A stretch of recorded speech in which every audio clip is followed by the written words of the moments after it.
오늘 여러분과 함께 구덩이 속에 있는 하나님의 비밀이라고 하는 제목으로 함께 말씀을 나누려고 합니다. 말씀을 통하여 성령님께서 각자에게 들려주시는 그 세미한 음성을 듣는 시간이 되기를 바랍니다. 여러분, 성공하는 사람들의 공통적인 특징이 무엇이라고 생각하십니까? 타고난 재능일까요? 아니면 후천적인 노력일까요? 여러분 주변에 있는 성공한 사람들을 혹시 보시면 무엇이라고 생각하십니까? 사람들은 일반적으로 타고난 재능 때문일 거야 라고 생각합니다. 그리고 남들보다 IQ가 더 높기 때문일 거야 라고 그렇게 생각을 합니다. 그래서 여러분, 사람들이 어떻게 생각하면 잘 되면 누구 탓이라고 하죠? 내 탓. 못 되면 누구 탓? 부모 탓을 합니다. 그런데 엔젤라 더크워스라고 하는 심리학자가 재능이 없이도 얼마든지 성공할 수 있다는 것을 증명했습니다. 엔젤라 더크워스는 이 논문을 통하여서 메가더상을 수상했는데요. 메가더상은 전 세계에 20명에게만 주는 아주 특별한 상입니다. 그녀가 증명한 것은 성공에 결정적인 영향을 미치는 것은 재능이 아니라 노력이라는 겁니다. 우리가 가진 생각을 뒤집는 거죠. 그녀는 이 연구 논문에서 하버드에서 진행한 실험을 소개하고 있는데요. 하버드 대학에서 130명의 학생들을 대상으로 실험을 했습니다. 그 실험을 했던 그 실험의 내용이 무엇인가 하면은요, 130명을 러닝머신을 타게 했는데요, 최고의 속도로 5분 동안 달리도록 했습니다. 실험이 마친 학생들은 다시 일상의 삶으로 돌아갔습니다. 그런데 진짜 실험은 그때부터 시작이 됩니다. 하버드에서 40년간 그들의 삶을 추적하며 연구하고 조사를 했는데요, 40년의 시간이 흐른 후에 참가자들이 60세가 되었을 때 그들의 직업과 연봉 그리고 삶의 만족도를 조사했는데 눈에 띄게 높은 사람을 발견하게 됩니다. 그들의 공통점은 딱 한 가지였습니다. 그것은 그릿 점수가 높은 사람이다 라고 하는 결론을 얻게 되었습니다. 여러분, 그릿이라고 하는 말은 우리가 좀 생소할 수 있는데요, 고난과 같은 이 어려움, 우리의 삶에 닥쳐 있는 어려움, 그것을 근성, 용기, 집념, 투지로 그것을 견디는 힘을 말하는 겁니다. 런닝머신에서 체력의 한계가 왔음에도 불구하고 한 발이라도 더 내디딘 사람, 그런 사람들이 바로 그릿 점수가 높은 사람이었습니다. 한계 상황에 다다르게 되었는데 포기하는 것이 아니라 한 발이라도 더 내딛는 그런 사람들이 40년 후에 결국 성공적인 삶을 살게 되었다라고 하는 것을 말하고 있습니다. 그래서 이 연구를 통해서 증명된 게 무엇인가 하면요, 재능보다 후천적인 노력이 성공에 결정적인 영향을 미친다라고 하는 겁니다. 여러분, 그래서 우리가 부모로부터 어떤 것을 물려받게 되었는지, IQ가 낮다든지 체력이 안 좋다든지 이런 것들, 그리고 내가 자라온 환경이 어떻다 저떻다라고 하는 것은요, 다 핑계라는 거예요. 결국 타고난 재능보다 내게 주어진 삶에서 고난이 있고 어려움이 있지만 그 속에서 내가 얼마나 견디고 그 상황 속에서도 그것을 뚫고 지나가는 의지, 집념, 투지, 여러분, 이런 것이 중요하다라고 하는 것입니다. 근데 성경에 보시면 하나님께 쓰임 받은 사람들의 공통점도 이 영적인 그릿 점수가 높은 사람이라는 것을 볼 수가 있습니다. 오늘 본문에 나오는 요셉도 영적인 그릿 점수가 높은 사람입니다. 여러분, 요셉의 삶을 보면요, 일반적인 사람들이 감당할 수 없는 엄청난 고난이 그의 삶에 찾아왔습니다. 그 고난이, 일반적인 사람에게 그 고난이 찾아왔으면요, 모두 다 삶을 포기했을 겁니다. 그러나 요셉은요, 억울한 상황 가운데에서도 자신의 삶을 포기하지 않고 끝까지 믿음으로 인내하며 견디었을 때 하나님께서 주신 꿈을 이루실 뿐만 아니라 정말 많은 사람들을 구원하는 통로로 쓰임받게 된 줄 믿으시기를 바랍니다. 여러분, 요셉의 고난은요, 가정에서부터 시작이 되었습니다. 왜냐하면 요셉은 어릴 때부터 아버지의 특별한 사랑을 받았기 때문입니다. 요셉의 아버지는 야곱이었습니다. 야곱의 사랑하는 특별한 여자가 있었는데 그 여인의 이름은 라헬이었습니다. 근데 라헬이 낳은 첫 번째 아들이 바로 요셉이었던 겁니다. 내가 사랑하는 여인이 낳은 아들이었기 때문에 야곱은 특별히 요셉을 사랑했습니다. 그래서 그에게 채색 옷을 입혔습니다. 그 당시에 채색 옷은요, 나중에 12명의 아들 중에 장자권을 11번째 아들이었는데 장자권을 요셉에게 넘겨준다라고 하는 의미였습니다. 장자에게는 2배의 유산이 이제 상속되기 때문에 형제들에게 그 요셉은 시기를 받게 됩니다. 그러던 17세가 되던 요셉이 17세가 되던 어느 날 아버지가 요셉을 형들이 양을 치는 곳에 심부름을 보내게 됩니다. 그래서 요셉은 형들이 있는 곳으로 아버지의 심부름을 받아서 떠나게 됩니다. 그런데 그 형들에게 찾아가는 그 발걸음 이후에 결국 22년 동안 가족들과 생이별을 하게 되죠. 요셉이 형들이 있는 곳에 우여곡절 끝에 도착하게 됩니다. 요셉은 형들을 발견하고 형들의 이름을 부르며 달려갑니다. 루벤 형, 유다 형 하면서 형들을 부르며 그곳에 달려갔습니다. 그런데 요셉이 달려오는 모습을 보고 형들은 다른 생각을 품고 있었습니다. 꿈꾸는 자가 오네. 우리가 저 요셉의 꿈이 과연 이루어지는지 한번 보자 하면서 그를 죽일 음모를 꾸미게 됩니다. 자, 그러면 요셉이 도착했을 때 형들이 어떻게 했을까요? 창세기 37장 23절과 24절의 말씀을 함께 읽겠습니다. 시작. 요셉이 형들에게 이르매 그의 형들이 요셉의 옷 그가 입은 채색 옷을 벗기고 그를 잡아 구덩이에 던지니 그 구덩이는 빈 것이라 그 속에 물이 없었더라. 형들이 요셉을 잡아서 먼저 채색 옷을 벗겼습니다. 왜냐하면 그동안 너무너무 꼴보기 싫었기 때문에 그렇습니다. 그리고 그 요셉을 구덩이에 잡아 던져 넣었습니다. 여기서 말하는 구덩이는 우기철에 빗물을 가두는 그런 웅덩이를 말합니다. 그런데 이 구덩이가 얼마나 깊은지 한번 빠지게 되면 스스로 빠져나올 수 없는 구덩이였습니다. 구덩이 안에 빠진 요셉은 형들에게 살려달라고 애원을 합니다.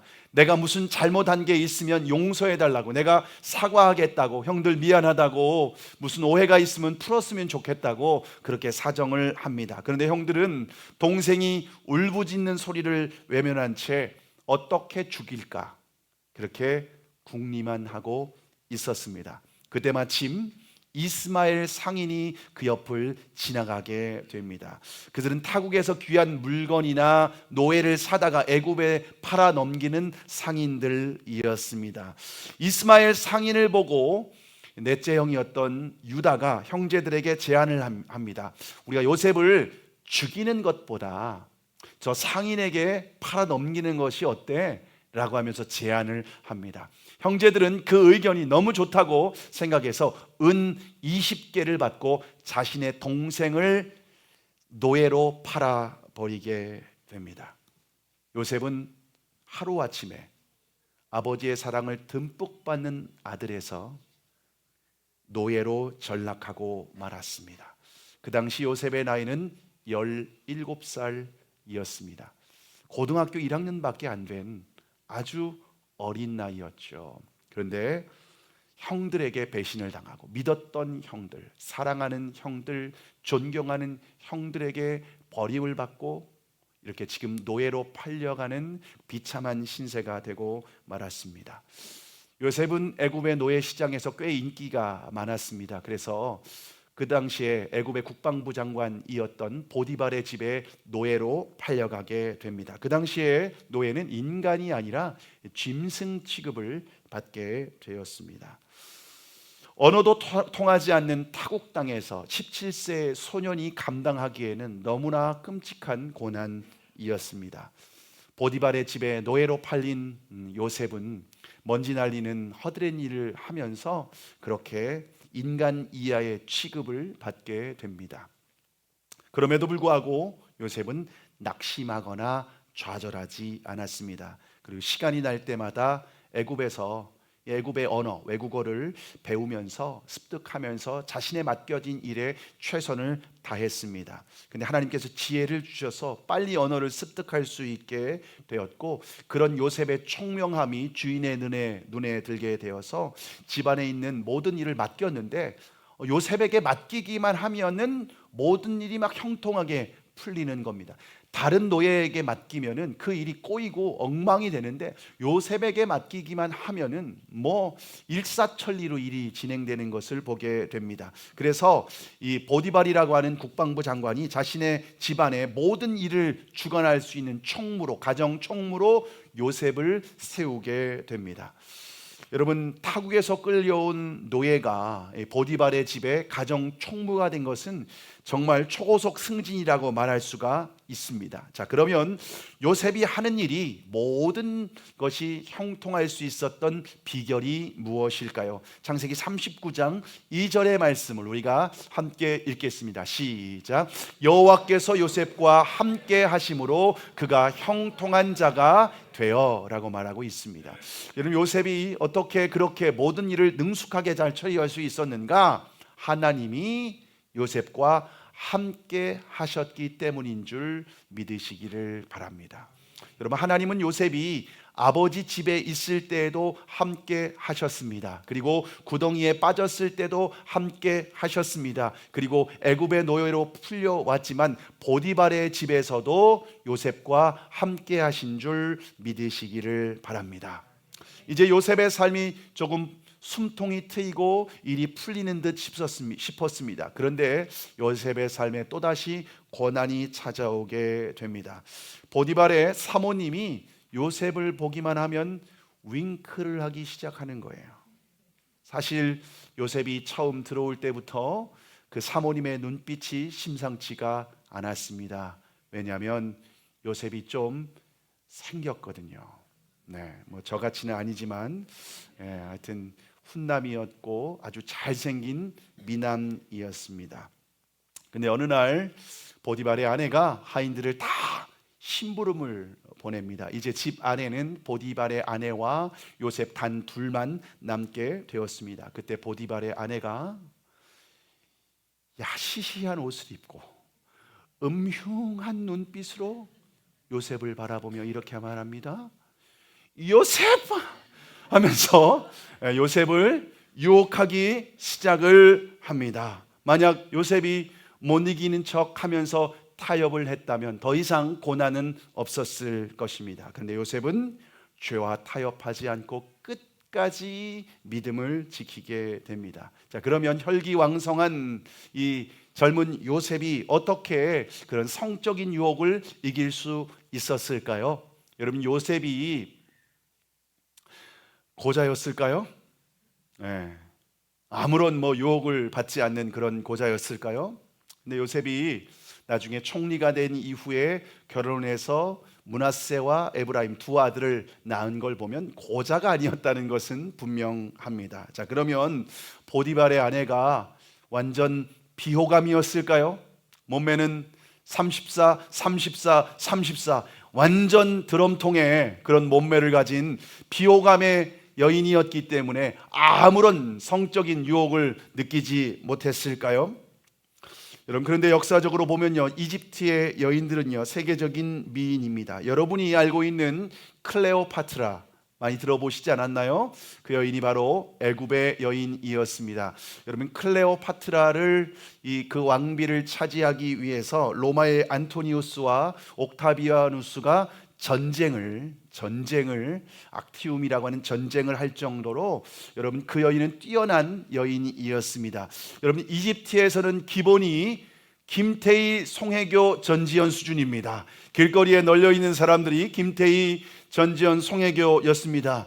국방부 장관의 사모님이었다면 미모가 어느 정도 됐을까요? 아마도 이영애 정도는 되지 않았을까라는 생각을 해 봅니다. 자, 그러면 어떻게 요셉이 그런 여인의 유혹을 이길 수 있었을까요? 창세기 39장 9절의 말씀을 함께 읽겠습니다. 시작.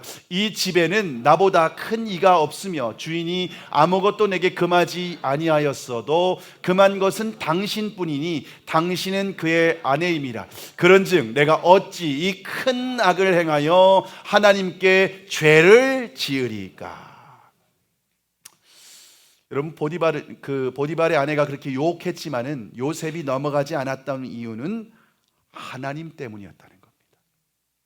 보디발의 아내는 분명히 모든 하인들을 다 집 밖으로 내보냈기 때문에 아무도 없다고 생각했습니다. 그런데 요셉의 눈에는 누가 보였냐면 하나님이 보였다는 겁니다. 여러분 사람들은 죄를 짓기 전에 어디를 볼까요? 사람들이 없는지 좌우를 살핍니다. 그래서 사람이 없으면 어떻게 할까요? 자기가 원하는 그런 죄를 서슴없이 짓게 되죠. 근데 그리스도인은 좌우를 보는 사람이 아니라 내 안에 함께 하시는 주님을 보는 사람들인 줄 믿으시기를 바랍니다. 하나님은 어디든지 떠나지 않는 분이에요. 언제나 함께 하시는 분입니다. 아니 영원히 우리와 함께 하시는 분이신 줄 믿으시기를 바랍니다. 그럼 우리가 기도해야 될 것이 무엇인지 아십니까? 내가 죄의 유혹이 있을 때 내 안에 계신 주님, 나와 함께 하시는 주님을 보는 눈이 열려지고 그 주님을 선명하게 볼 수 있게 해달라고 기도해야 되는 줄 믿으시기를 바랍니다. 요셉은 죄의 유혹을 뿌리친 대가가 혹독했습니다. 결국 감옥에 갇히게 되죠. 억울하게 누명을 쓴 겁니다. 그것도 성폭행 미수범이라고 하는 그런 죄목을 가지고 감옥에 갇히게 됩니다. 여러분 요셉의 인생은 세 가지 옷으로 설명할 수가 있는데요. 첫째 옷은 아름다운 채색 옷입니다. 여러분 채색 옷은 아버지의 사랑을 독차지하면서 행복하게 사랑받으며 자랐던 요셉의 모습을 상상할 수 있지 않겠습니까? 두 번째 옷은 더러운 냄새나는 작업복입니다. 여러분 보디발의 집 안에서 먼지를 날리면서 그 사이로 뚫고 지나가서 여러 가지 구정물도 다루고 또 집안의 음식물 쓰레기도 그리고 어두운 구석구석을 더러운 구석구석을 씻으며 청소해 나아가는 그런 요셉의 모습을 상상할 수 있지 않겠습니까? 세 번째는 부끄러운 죄수복입니다. 억울한 누명을 쓰고 감옥에 갇혀서 고통스러운 시간을 보내는 요셉의 모습을 상상할 수 있지 않겠습니까? 만약 저와 여러분이 요셉이라면 어떻게 하시겠습니까? 사랑받는 채색 옷을 입었다가 작업복으로 바꿔 입었다가 죄수복으로 입은 상황이라면 그것도 내가 잘못한 것이 하나도 없습니다.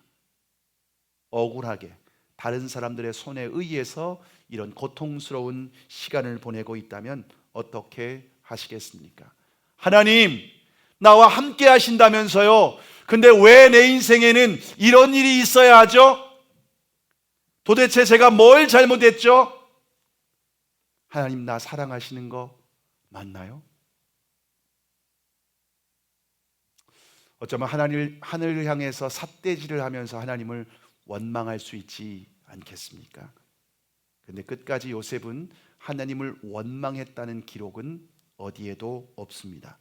고난 가운데에서도 끝까지 하나님을 신뢰했습니다. 그럼 요셉이 믿음을 포기하지 않았다는 증거가 무엇일까요?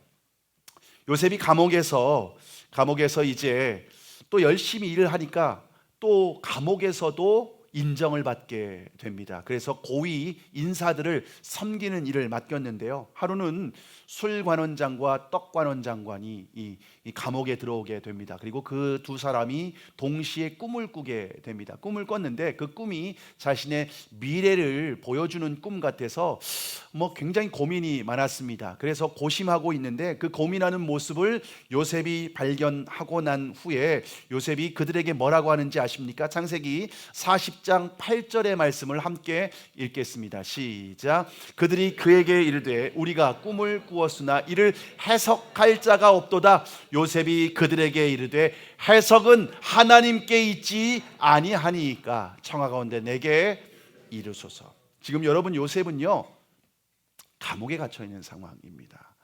이때 정확한 나이를 우리는 알 수는 없습니다. 그러나 10년 이상 고난을 받고 억울한 누명을 쓰고 감옥에 갇혀 있는 상황입니다. 형통할 때가 아니라 고난을 받고 있는 상황입니다. 그런데 지금 해석은 하나님께 있지 않습니까?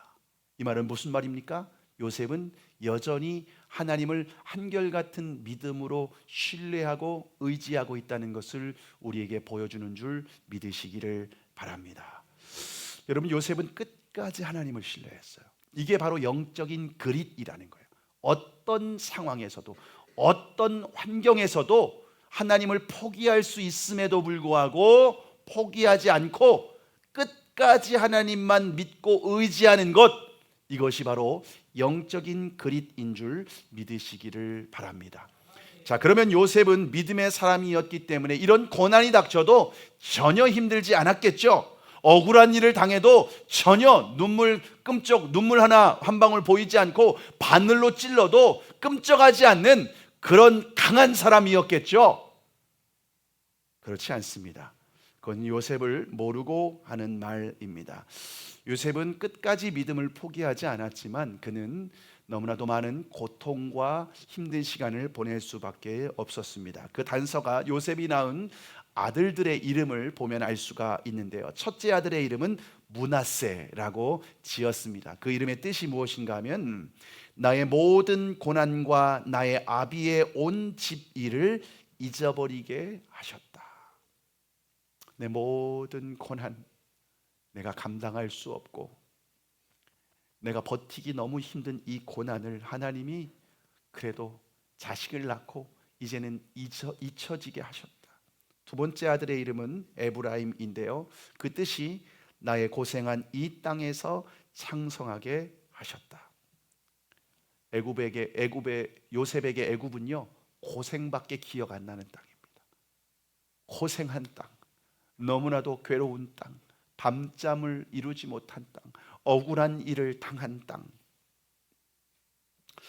여러분, 요셉은 애굽에서 그냥 눈물이 아니라 아마도 피눈물을 흘렸을 겁니다. 그래서 요셉을 사람들은 꿈쟁이 요셉이라고 하는데 실제로는 눈물의 요셉입니다.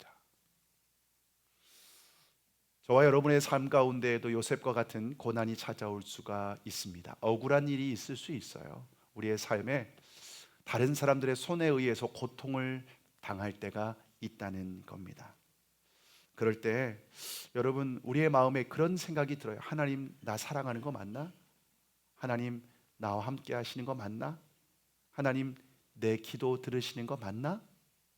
그런 의심이 들 때가 있습니다. 여러분, 그럼에도 불구하고 끝까지 믿음을 포기하지 않기를 바랍니다. 그리고 여러분, 아무리 믿음의 사람이라 할지라도 힘들 때는 눈물이 나는 거예요.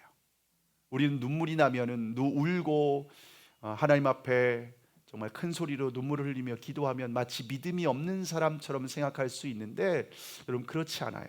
믿음의 사람도 힘들면 울 수 있는 겁니다. 아니, 하나님 앞에 나와서 울어야 될 줄로 믿습니다. 하나님은 상한 심령으로 나와서 눈물 흘리며 기도하는 자녀들의 그 간구하는 기도를 외면하지 아니하시고 위로하시고 함께 하시며 그들에게 새 힘을 주시는 줄 믿으시기를 바랍니다. 드디어 요셉이 고난을 받은 시간이 13년의 시간이 지나게 됩니다. 17살에 형들로부터 버림을 받고 노예로 끌려온 지 이제 13년의 시간이 지나서 이제 요셉의 나이 30살이 되었습니다. 그러던 어느 날 애굽의 왕 바로가 꿈을 꾸게 되었는데요. 그 꿈을 꾸고 난 뒤에 바로가 번민에 사로잡혀서 아무 일도 손에 잡히지 않는 겁니다. 그래서 애굽의 용하다는 박사와 술객들을 다 불러 모아가지고 내가 꿈을 꿨는데 도대체 누가 해석을 좀 해봐라 라고 하는데 아무도 그 마음에 시원하게 해석해 준 사람이 아무도 없는 겁니다. 그때 술관원장이 감옥에 있을 때 자신의 꿈을 해몽해 주었던, 해석해 주었던 히브리 소년을 기억하게 됩니다. 그 소년이 해석해 준 대로 떡관원장은 처형을 당하고 자신은 복직되었기 때문에 그렇습니다. 그리고 요셉이 나갈 때 그 술관원장의 나를 좀 기억해 달라고, 내가 감옥에 들어올 만한 그런 나쁜 일을 하지 않았는데 억울하게 지금 감옥에 갇혀 있는데 당신이 내 부탁을 좀 들어줘서 나를 좀 감옥에서 풀어줬으면 좋겠다고. 그런데 그런 요셉이 해석해 준 대로 복직이 되었는데 까마득하게 잊고 있었던 거예요. 여러분, 사람에게 부탁해도요, 여러분 도움이 안 될 때가 많이 있습니다. 내가 도움을 부탁했지만 그건 남 일이라고 생각하고 까마득하게 있는 사람들이 많이 있습니다. 그런데 그때 바로가 꿈을 꿔서 해석해 줄 사람이 없냐라고 하는 그때 술관원장의 기억 속에 히브리 소년을 기억합니다. 그리고 드디어 요셉이 감옥에서 나오게 됩니다. 여러분, 우리의 타이밍과 하나님의 타이밍이 다를 수 있습니다. 근데 우리의 때보다 하나님의 때가 완전한 줄 믿으시기를 바랍니다. 자, 그러면 바로가 요셉을 부를 때 요셉이 어디에서 나오죠? 오늘 본문 창세기 41장 14절과 15절의 말씀, 14절과 15절 함께 읽겠습니다. 시작. 이에 바로가 사람을 보내어 요셉을 부르매 그들이 급히 그를 옥에서 내놓은지라. 요셉이 곧 수염을 깎고 그의 옷을 갈아입고 바로에게 들어가니 바로가 요셉에게 이르되 내가 한 꿈을 꾸었으나 그것을 해석하는 자가 없더니 들은즉 너는 꿈을 들으면 능히 푼다 하더라. 요셉이 이제 바로의 꿈을 해석해 주기 위해서 감옥에서 나왔습니다. 자, 그런데 14절에 보면은요, 이렇게 기록되어 있습니다. 14절에 보시면요, 그를 옥에서 내놓은지라. 감옥에서 요셉을 끌어냈다는 겁니다. 그런데 원어를 보면은요, 이 옥, 감옥이라고 하는 단어가 보르, 그래서 그 감옥이라고 이제 그 하보르 이렇게 되어 있습니다. 하보르. 그런데 이 하보르라고 하는 단어는 감옥이 아니라 바로 구덩이라는 말입니다. 구덩이. 요셉은 분명히 감옥에서 나왔습니다. 그런데 성경은 구덩이에서 나왔다라고 기록을 하고 있습니다. 무슨 의미일까요?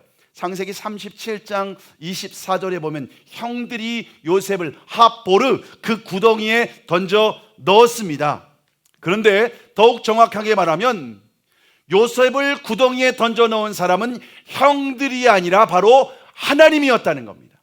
하나님이 요셉을 구덩이에 던져 넣었습니다. 그리고 13년의 시간 동안 요셉을 연단하시고 훈련하셨습니다. 13년의 시간 동안 요셉을 연단하신 후에 창세기 41장 14절 하보르 그 구덩이에서 요셉을 끌어올리셨다라고 성경은 우리에게 말씀하고 있습니다. 여러분, 하나님은 요셉을 향한 계획이 있었습니다. 그것은 바로 온 가족, 야곱의 온 가족을 구원하기 위한 구원 계획이었습니다. 그런데 하나님께 쓰임받기 위해서는 연단을 받아야만 합니다. 왜냐하면 요셉도 아담의 후손으로 태어난 죄인이기 때문에 그렇습니다. 그래서 용광로 안에 금을 집어넣고 불순물을 제거하는 것과 같이, 재련하는 것과 같이 하나님은 요셉을 구덩이에, 하나님의 구덩이에 던져 넣으셨습니다. 그 구덩이는 고난의 구덩이입니다. 그 구덩이는 연단의 구덩이입니다. 그 구덩이는 때로는 억울한 일을 당할 수 있고, 그 구덩이 안에 갇힐 때는 때로는 내가 이해할 수 없는 일을 당할 수도 있습니다. 그 구덩이에서 요셉은 혹 혹독한 연단을 받게 됩니다. 그러나 요셉은 그 구덩이에 갇혔을 때에 사람이나 환경을 바라보는 것이 아니라 오직 하나님 한 분만 바라보고 믿고 의지하도록 했습니다. 하나님은 이 고난의 구덩이에서 혹독하게 훈련받은 사람을 통하여서 하나님의 위대한 구원 역사를 이루시는 줄 믿으시기를 바랍니다. 위대한 지도자였던 모세도 광야에서 40년 동안 혹독한 그 구덩이에서 훈련을 받게 됩니다. 하나님의 마음에 합한 사람 다윗도 사울의 구덩이에 갇혀서 10년 이상 동안 혹독한 훈련을 받게 됩니다. 기도의 사람 다니엘은 바벨론의 구덩이에 갇혀서 포로로 끌려가게 되어서 그 바벨론에서 연단의 시간을 보내게 됩니다. 이처럼 하나님께 쓰임받는 사람들은 고난의 구덩이에서 하나님이 우리 안에 있는 모든 불순물을 제거하는 연단의 과정을 거치게 하시는 줄 믿으시기를 바랍니다. 자, 그러면 고난의 구덩이에 있을 때 하나님은 우리의 무엇을 연단하시는 걸까요? 무엇을 연단하시는 걸까요? 우리의 체력을 강하게 하시는 걸까요? 아니 우리의 어떤 실력을 키우는 것일까요? 잠언 17장 3절의 말씀 함께 읽겠습니다. 시작. 도가니는 은을, 풀무는 금을 연단하거니와 여호와는 마음을 연단하시느니라. 하나님은 우리를 어떤 부분을 연단하신다고요? 하나님 우리의 마음을 연단하십니다. 우리의 마음에 하나님을 향한 믿음이 있는지, 우리의 마음 가운데 하나님을 신뢰하는 마음이 있는지, 우리 하나님께서 주신 약속을 끝까지 붙들고 있는지, 우리의 마음에 믿음을 연단하시고 우리 안에 있는 모든 불순물과 모든 세속적인 것들을 제거하시고 오직 하나님 한 분만 바라보게 하시는 줄 믿으시기를 바랍니다. 우리의 마음의 믿음의 연단이 끝나게 되면 아무리 강한 적들이, 원수들이 우리를 붙잡고 죽이려고 할지라도 여러분, 하나님께서 우리를 그 구덩이에서 건져내셔서 하나님의 영광을 위해서 사용하시는 줄을 믿으시기를 바랍니다. 여러분, 요셉을 그런데 하나님께서 훈련시키실 때 악한 자들의, 죽이려고 하는 형들, 악한 자들의 손에 맡기시고 애굽의 하나님을 전혀 알지 못하는 보디발의 집에서 억울한 일을 당하며 감옥에서 훈련시키십니다. 여기에서 놀라운 일은 무엇인지 아십니까? 하나님은 우리를 연단시킬 때에 믿음이 없는 사람들의 손에서, 세상 사람들의 손에서 우리를 맡기시고 우리를 내어 던져 놓으시는데, 여러분, 하나님은 그들의 손을 통하여 완벽한 하나님의 계획, 완벽한 하나님의 뜻을 이루시는 줄 믿으시기를 바랍니다. 여러분, 요셉이 결국 형들을 만났을 때에 총리가 되고 가난 기근으로 인하여서 형들이 자신에게 무릎을 꿇고 구걸할 때에 결국에는 요셉이 하나님의 뜻을 발견하게 됩니다. 형들은 요셉을 전혀 알지 못합니다. 근데 나중에 요셉이 당신들이 나를 애굽에 팔아넘긴 요셉입니다 라고 할 때 형들이 깜짝 놀랍니다. 이제 요셉이 우리에게 복수하면 어떻게 하나? 이제 우리는 죽었다, 꼼짝없이 죽었다 라고 하는 순간 요셉이 뭐라고 하는지 아십니까? 창세기 45장 7절과 8절의 말씀을 함께 읽겠습니다. 시작. 하나님이 큰 구원으로 당신들의 생명을 보존하고 당신들의 후손을 세상에 두시려고 나를 당신들보다 먼저 보내셨나니, 그런즉 나를 이리로 보낸 이는 당신들이 아니요 하나님이시라. 하나님이 나를 바로에게 아버지로 삼으시고 그 온 집의 주로 삼으시며 애굽 온 땅의 통치자로 삼으셨나이다. 여러분, 요셉이 형들을 만났을 때 복수하는 것이 아니라, 형님들 나를 이곳에 보냈다고 생각하지 마시고 당신들이 아니라 하나님이 나를 이곳에 보냈습니다. 왜 보냈을까요?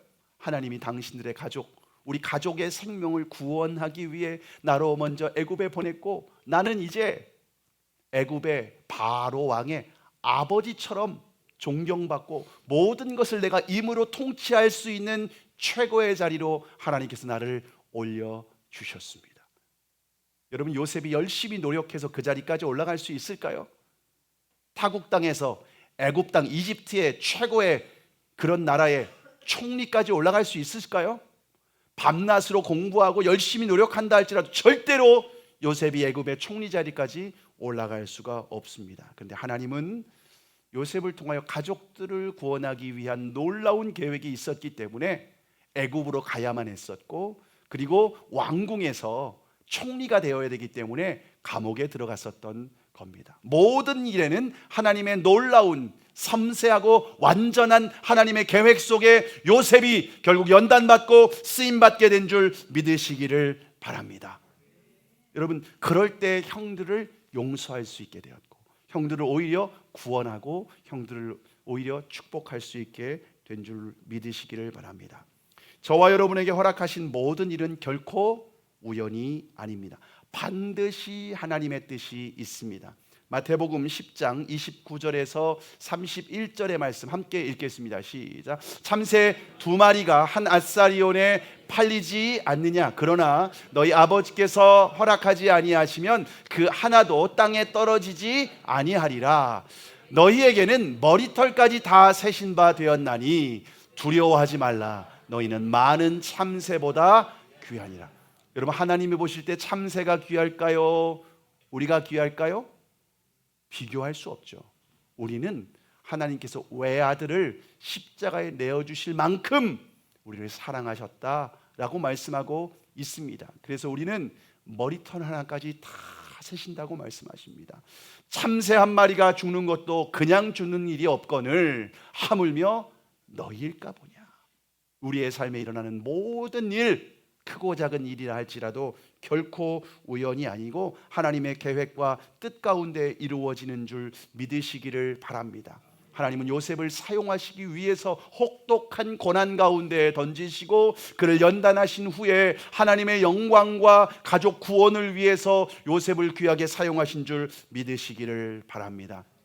제가 이 말씀을 준비하면서 제가 사역했던 시간을 좀 돌아보게 되었습니다. 제가 오산에 있는 교회에서 전도사로 5년 사역을 했습니다. 그리고 안수받은 후에 대전에 있는 교회에서 3년 사역을 했습니다. 그리고 수원에 있는 교회에서 또 5년 동안 사역을 했습니다. 몇 년이죠? 5년, 3년, 5년, 13년.